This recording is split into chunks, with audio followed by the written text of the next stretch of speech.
Hi friends, कैसे हैं आप? आई होप आप अच्छे होंगे। आज हम भोजन भट्ट जब रह गए भूखे नामक एक हास्य कहानी को पढ़ेंगे। चलो चलते हैं अपनी कहानी की ओर।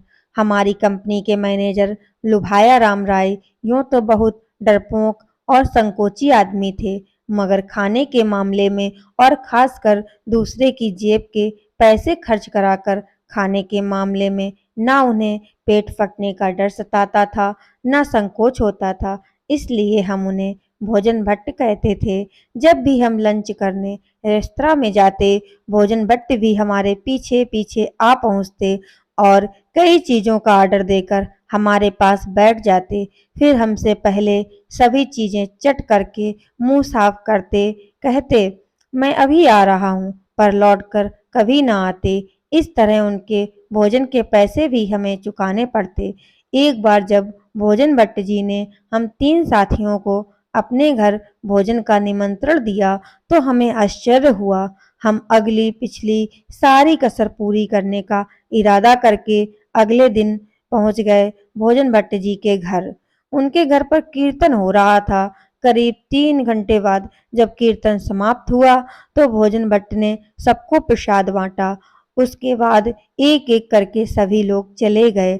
हम तीनों इस इंतजार में बैठे रहे कि शायद मोहल्ले के लोगों के जाने के बाद भोजन भट्ट जी हमें भोजन कराएंगे, मगर करीब 1.5 घंटा और बीत जाने के बाद भोजन आता ना दिखा।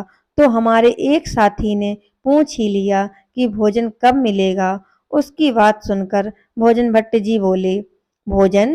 कैसा भोजन? हमने उन्हें याद दिलाया कि उन्होंने ही हमें भोजन पर बुलाया था। भोजन भट्ट बजाय शर्मिंदा होने के तुरंत बोले, नहीं भाई, तुम लोगों से सुनने में भूल हो गई है। हमने तो आपको भजन कीर्तन पर बुलाया था। हम बंगाली लोग भजन को भोजन बोलते हैं भाई।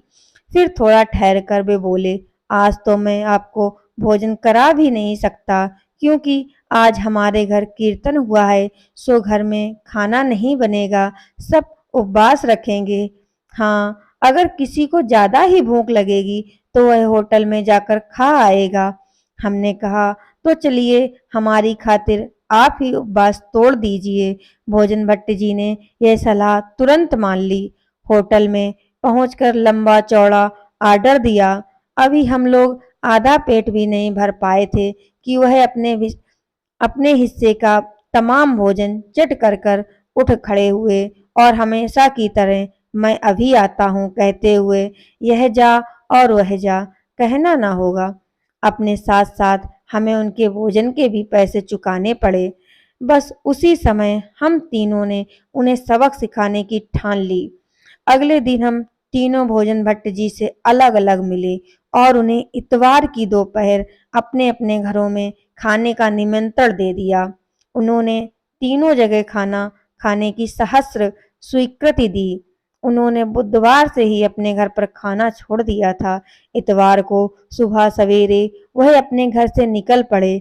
चलने से पहले अपने लड़के को हिदायत दी, देखो, मैं आज रमेश, सुरेश और दिनेश के घर पर भोजन करने जा रहा हूँ। तुम ठीक 5 बजे साइकिल लेकर दिनेश के घर पहुँच जाना, क्योंकि ज्यादा खाने के कारण मैं चल नहीं सकूंगा। भोजन भट्ट जी रमेश के घर पहुंचे। उसने उन्हें बैठक में बिठाकर एक गिलास ठंडा पानी हाजिर किया। भोजन भट्ट जी तो 4 दिन से भूखे थे, सो भूखे पेट में खाली पानी ने जाकर ऊधम मचाना शुरू कर दिया।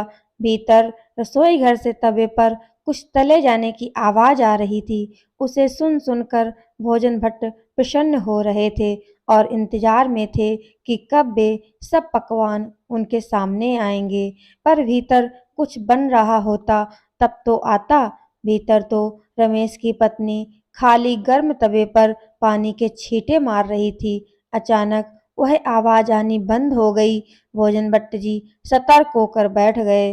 तभी रमेश की पत्नी ने आकर सूचना दी, खाने का सब सामान कुत्ते ने झूठा कर दिया है। अब मैं बाजार से दूसरी सब्जियां वगैरह लेने जाती हूँ। यह सुनकर भोजन भट्ट जी के होश उड़ गए। उन्हें तुरंत सुरेश की याद आई। वह उसी समय उसके घर चल पड़े। सारे रास्ते वह रमेश और उसकी पत्नी को कोसते रहे।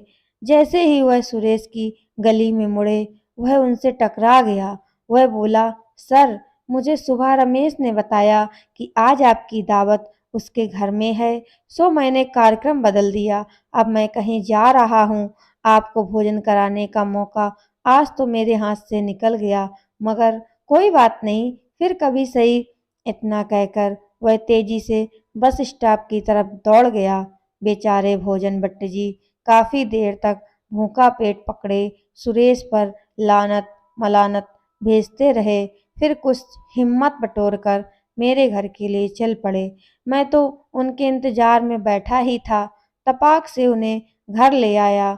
ज्यों ही वह आराम से बैठे, मैंने कहा, सर, यह तो बुरा हुआ कि आज ही सुरेश और रमेश ने भी आपको आमंत्रित किया।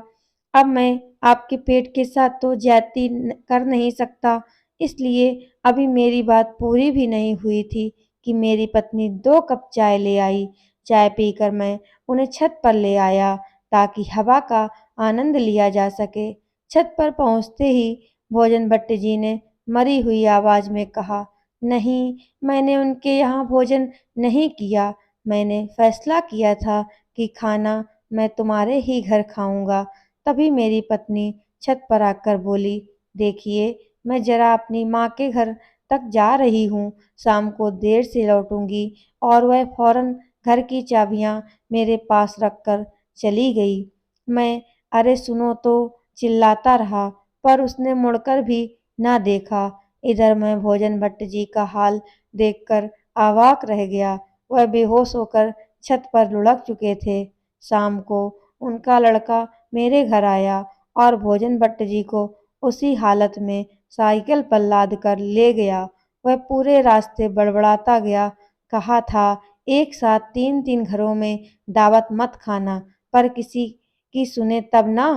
उसी दिन भोजन भट्ट जी ने मुफ्तखोरी से तौबा कर ली।